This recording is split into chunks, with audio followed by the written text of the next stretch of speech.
우리는 사람을 볼 때 대부분 판단을 하게 되는데 과거의 그 모습을 보고 판단을 합니다. 아, 그 사람이 옛날에 저런 사람이었대. 그 사람이 옛날에 어디서 일을 할 때 이랬대. 그래서 그걸 기준으로 해서 현재 내가 저 사람 나랑 같이 일할 수 있을까? 저 사람이랑 친구가 되는 게 내게 유익이 될까? 그래서 판단해서 거리를 두거나 관계를 끊거나 아니면 친하게 지내게 되거나 하게 되죠.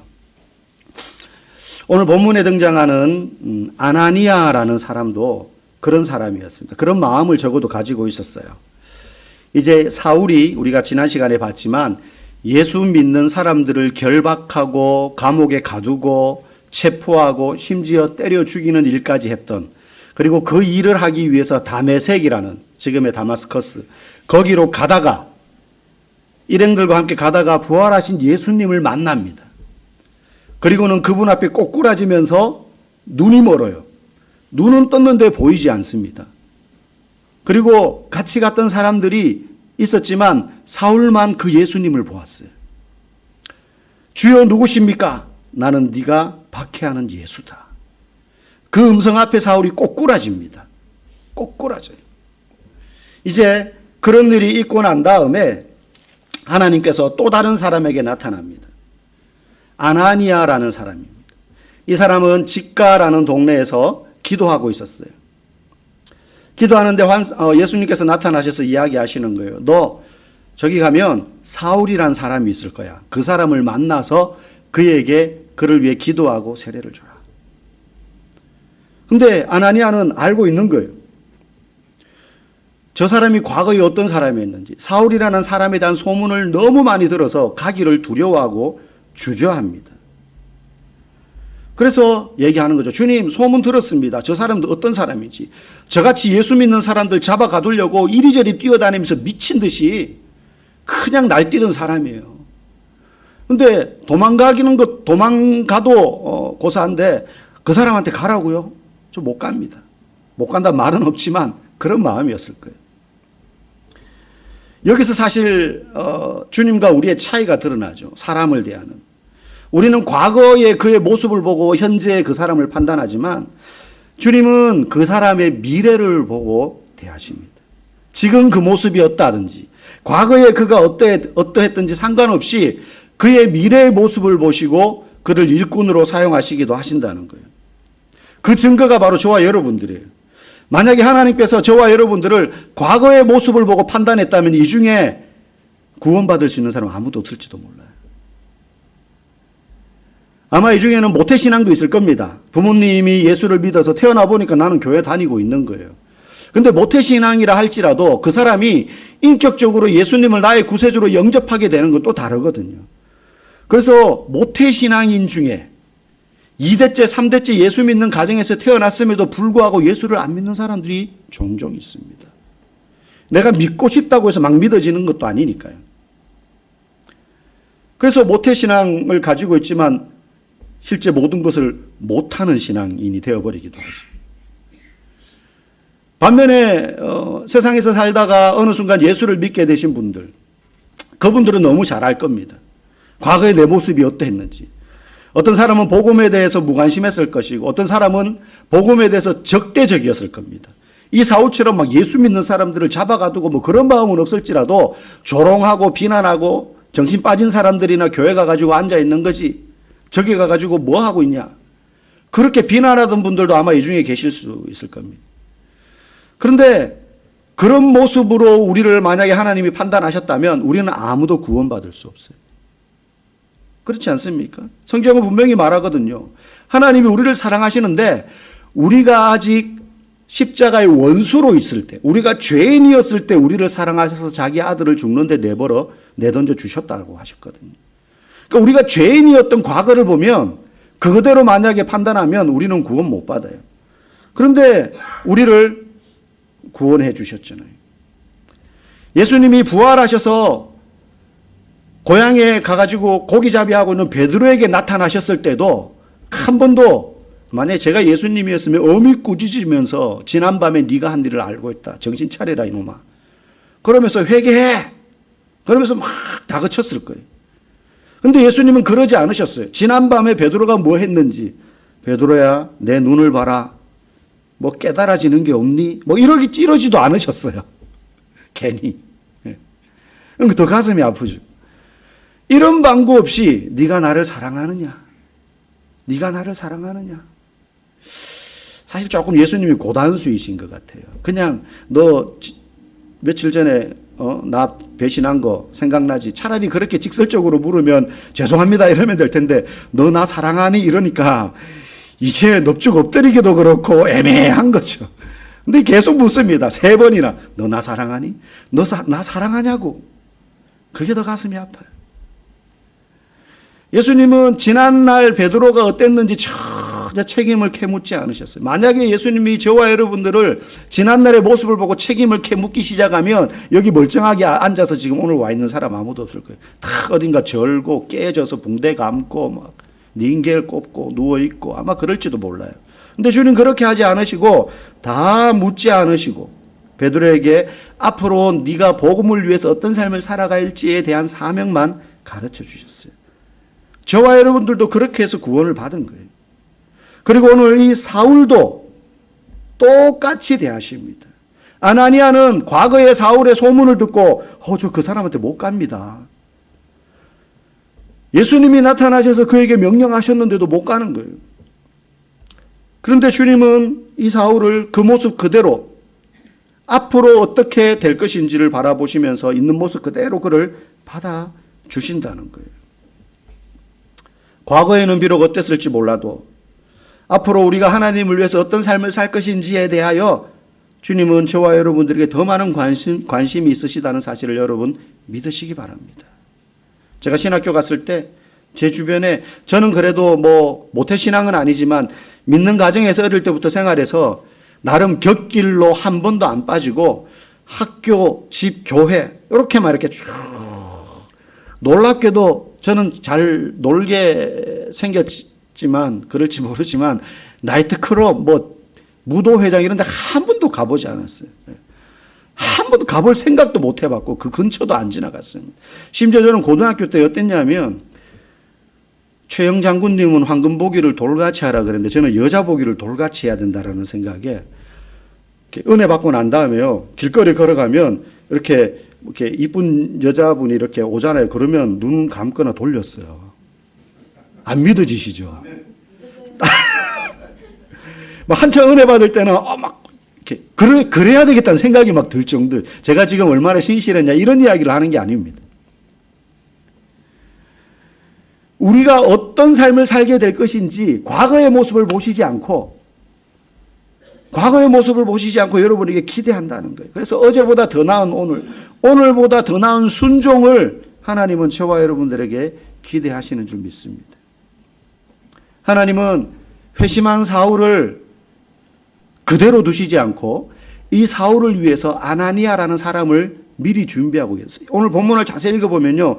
사울이 다메섹에서 꼬꾸라져서 앞을 보지 눈은 떴으나 보이지 않는 그 사흘 기간 동안 하나님은 동시에 기도하고 있는 아나니아에게 나타나셨어요.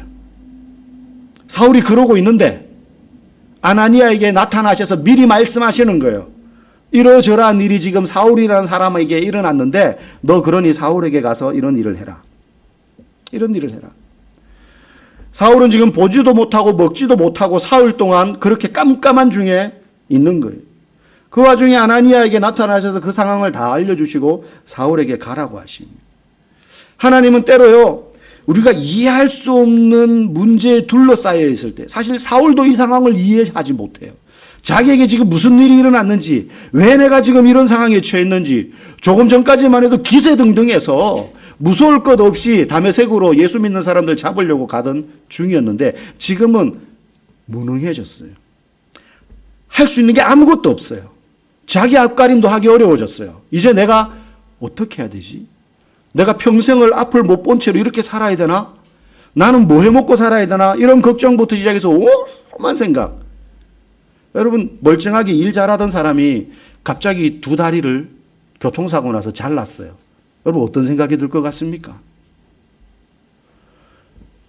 아무것도 할 수 없는 자기 자신에 대한 낙담. 네. 할 수 있는 건 아무것도 없다는 생각밖에 들지 않을 거예요. 사울이 지금 그래요. 보지도 않고 먹지도 못해요. 왔는데 아무도 그를 돌봐줄 사람이 없어요. 그런 상황에서 하나님은 일을 하세요.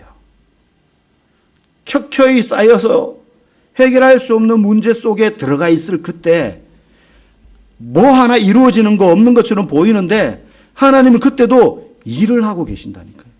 일을 하고 계신다니까요. 지금 내 상황이 어려워도요, 여전히 일하고 계신 우리보다 배나 더 성실하신 하나님을 여러분 꼭 붙잡으시기를 바랍니다. 내가 아무것도 할 수 없다고 해서 하나님도 아무것도 못하시는 분이 아닙니다. 내가 무능력하다고 내 자신이 느껴질 때 하나님도 그런 분이라고 착각에 빠지시면 안 돼요. 오히려 내가 할 수 있는 게 없어지는 그때 비로소 하나님이 마음껏 우리를 위하여 일하실 수 있다는 사실을 여러분 잊지 마시기를 주의 이름으로 간절히 축복합니다. 오늘 하나님은 아무것도 할 수 없을 것 같은 그 사울의 상황을 대비해서 미리 그 일이 일어나는 와중에 벌써 아나니아를 통해서 준비하고 계시다는 거예요. 여러분 상황이 그런 상황일 때도요, 하나님은 어떤 일을, 어떤 사람을, 어떤 방법으로 준비하고 계십니다. 지금 여러분이 질병의 문제 때문에, 경제적인 문제 때문에, 가정의 이러저러한 크고 작은 힘듦 때문에 야, 이게 문제가 어떻게 풀려나가지? 이거 어떻게 해결하지? 하나님 그때도 일하고 계시다는 거예요. 하나님 그때도 일하고 계시다는 거예요.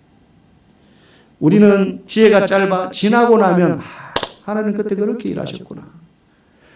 내가 그때 그렇게 했을 때 하나님이 이걸 준비하고 계셨구나. 그걸 경험하게 될 줄 믿습니다. 하지만 아나니아는 사울에 대한 두려움 때문에 순종하기를 거부합니다. 주저하죠.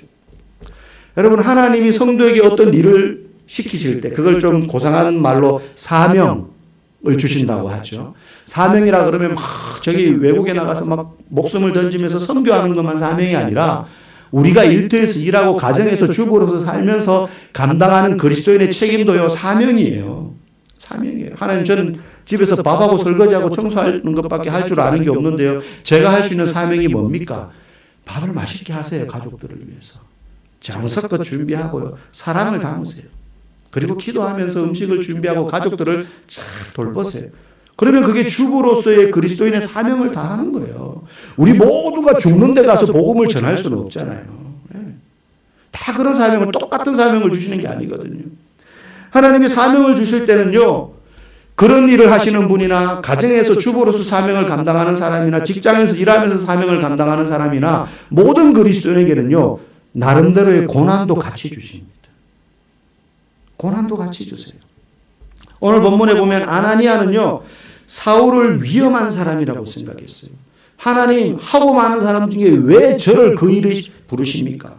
왜 저보고 사울에게 가라고 하십니까? 저 말고도 많은데 그런 생각 들지 않겠어요? 왜 하필 저예요? 왜 그런 위험 부담을 제가 안아야 됩니까? 이 사람은 사울을 직접 만난 적이 없고 소문만 들었어요. 무서운 사람이다. 그 사람 위험한 사람이다. 그리스도인은 진짜 피해야 된다. 그런 사람. 그렇게 들었는데 그 사람한테 가서 기도해 주라는 거죠. 원수 같은 사람에게 가서 기도해 주라는 거예요. 나에 대해서 적개심을 품은 사람에게 가서 기도해 주라는 거예요. 왜 하필 접니까? 사명에는 두려움이 찾아와요. 어려움이 있습니다. 그런데 하나님 뭐라 그래요? 그는 나를 위하여 택한 나의 그릇이다.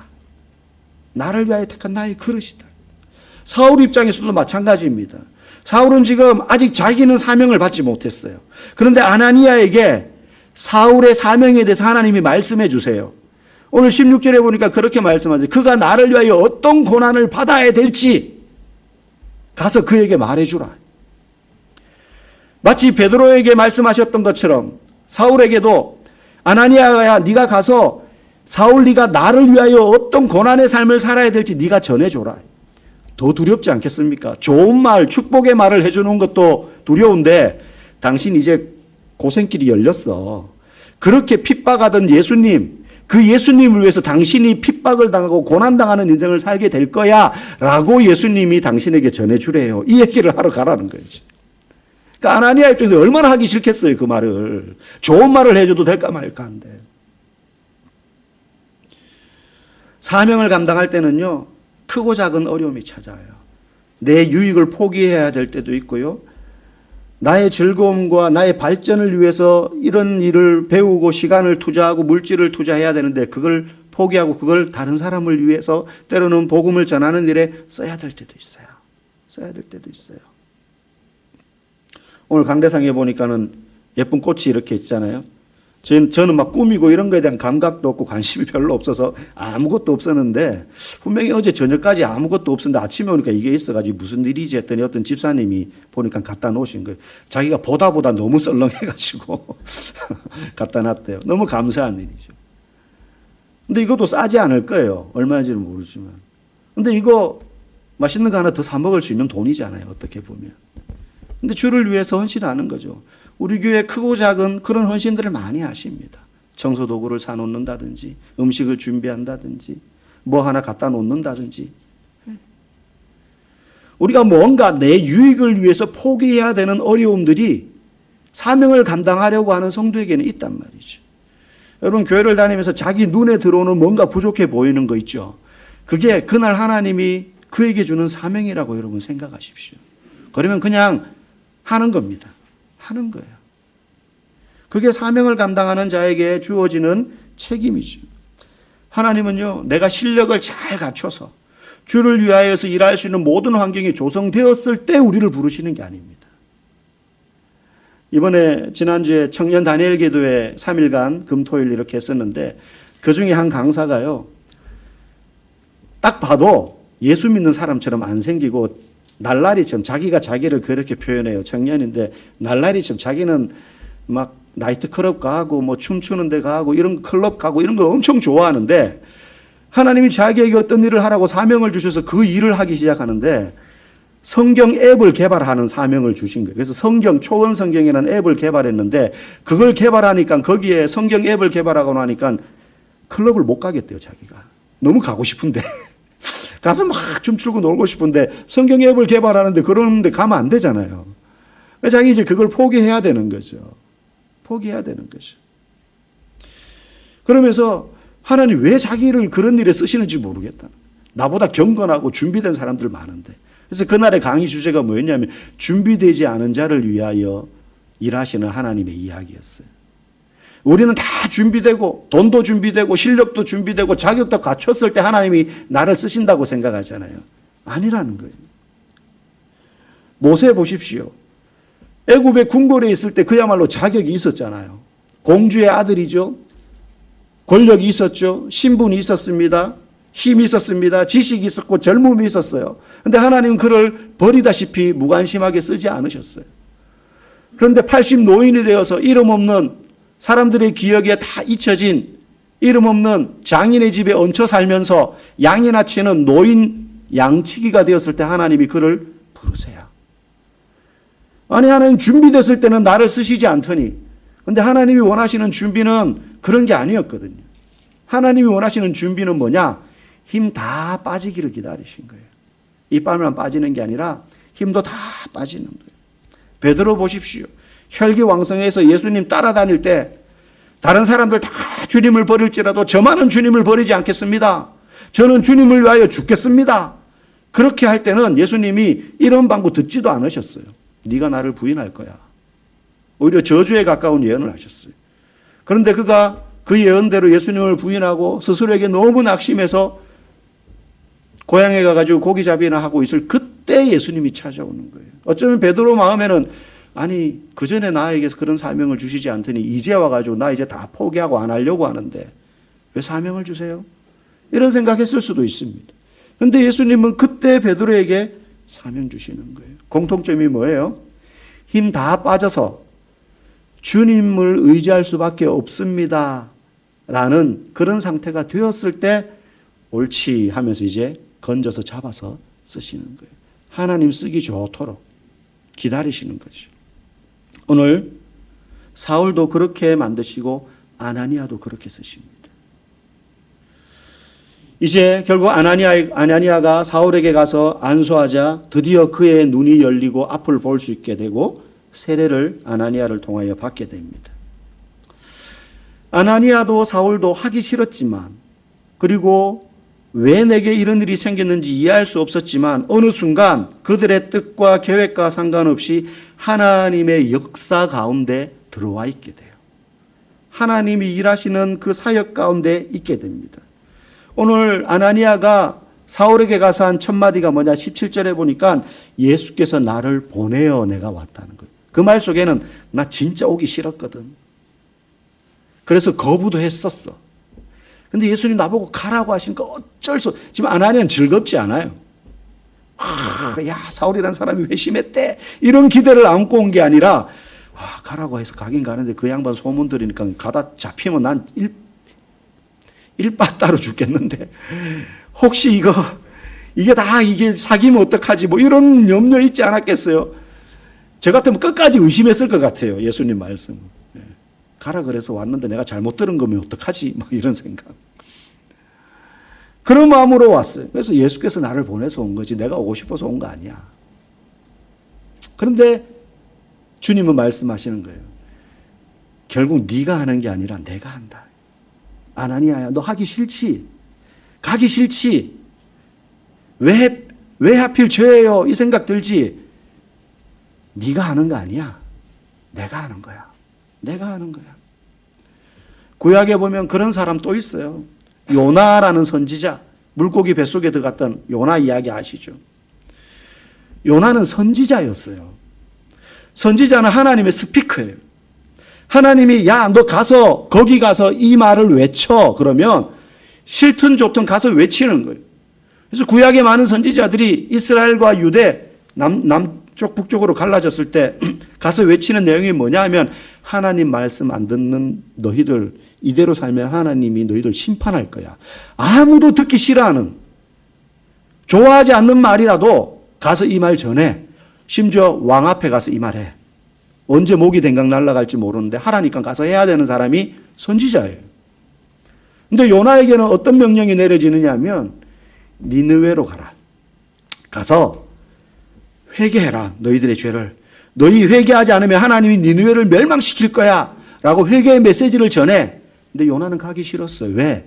니느웨는 어디냐면 아수르라는 나라의 수도예요. 근데 이 아수르는 북쪽 이스라엘을 늘 침략하고 괴롭히던 나라예요. 심심하면 와서 약탈해가고 사람들 잡아가서 노예로 부리고 죽이고 여자들 납치해가고 이런 나라가 아수르였어요. 그러니까 요나 입장에서는 저거 그냥 하나님 벌 받아가지고 확 망해버렸으면 좋겠어. 이런 도시예요. 근데 거기 가서 회개하라고 외치라는 거예요. 회개하라고. 얼마나 가기 싫었으면 선지자인데도 배 타고 도망갑니다. 반대 방향으로 가요. 성경에 나온 그 지명을 보면 반대로 갑니다. 멀리 가려고. 근데 뛰어봐야 하나님 소나기. 결국은 돌아가지고 물고기 뱃속에 들어갔다가 토해졌는데 보니까 니느웨 성 해변에 토해진 거죠. 그래 가가지고요 전하는데요. 요나가 얼마나 전하기 싫은지요. 니느웨가 엄청 큰 성인데 몇 날 며칠을 다녀야지 그 성을 다 돌 수 있거든요. 근데요 얼마 외치지도 않고 들어와요 그냥. 어떤 마음으로 외쳤을까요? 정말 이들이 회개했으면, 그래서 회개해서 하나님의 심판을 면했으면 하는 마음으로 외쳤을까요? 회개하세요. 회개 안 하면 하나님이 가만히 안 둔대요. 그냥 자기 앞에 있는 사람 들을 정도로 해놓고 하나님 저는 외쳤어요. 시키는 대로 했습니다. 돌아와서는 뭘 기대했을까요? 네. 이것들 멸망당하나 안 당하나 한번 보자. 멸망당하기를 기대하겠죠. 회개 안 하기를. 그렇게 하기 싫었는데 어떻게 됩니까? 왕부터 백성에 이르기까지 심지어 집에서 기르는 가축들까지 다 회개를 합니다. 다 회개해요. 그래가지고 심판을 면해요. 요나가 얼마나 뿔따구가 났겠어요. 아니 이렇게까지 했는데 막 따졌을 거예요. 내가 안 한다고 그랬잖아요. 막 이렇게. 이러려고 저를 여기 보내셨어요. 도망가게 그냥 내버려두시. 하기 싫은데 어느 순간 하나님의 일하시는 그 역사 가운데 요나가 와 있는 거예요. 자기 뜻과 상관없이. 여러분 여기서 우리는 깨달아야 돼요. 하나님은요 그 사람을 쓰시고자 하신다면 가장 먼 자리에 있는 사람도 끌어다가 쓰십니다. 어떻게 저 사람이 저런 헌신을 하지? 저 사람이 어떻게 이런 일을 하지? 그렇게 쓰세요. 그렇게도 쓰실 수 있는 분이에요. 그러니까 사울 같은 사람도 쓰시죠. 모세를 처음 부르실 때 어떻게 부르십니까? 호렙산에서 가시떨기나무, 바싹 마른 가시떨기나무에 불이 붙은데 안 타요, 이게. 불이 활활 타오르는데 나무가 사그러들지 않아요. 제가 안 돼요. 그러니까 너무 신기하잖아요. 여러분, 나무가 불이 타려면 세 가지가 필요합니다. 불이 있어야 되고, 나무가 있어야 되고, 그죠? 그 다음 산소가 있어야 돼요. 공기가 있어야 타잖아요. 이 세 개가 만나면 시커멓게 타게 되어 있는 게 정상이에요. 그런데 하나님은 나무도 있고 불도 있고 산소도 있는데 이걸 다 사용하지 않고도 불이 붙게 하시는 분이에요. 그러니까 안 타죠. 그 작용을 사용하지 않으시는 거예요. 무슨 말입니까? 하나님이 그 모세를 불러서 출애굽을 시킬 때 모세가 가지고 있는 능력과 재능들은 전혀 사용하지 않으신다는 거예요. 힘 다 빠져서 아무것도 할 수 없을 때. 그럼에도 불구하고 하나님이 모세를 통해서 그들을 구원하세요. 모세가 뭘 깨닫습니까? 내가 하는 게 아니라 하나님이 하시는구나. 젊고 힘 있을 때는 내가 할 수 있다고 생각해요. 근데 하나님이 하신다.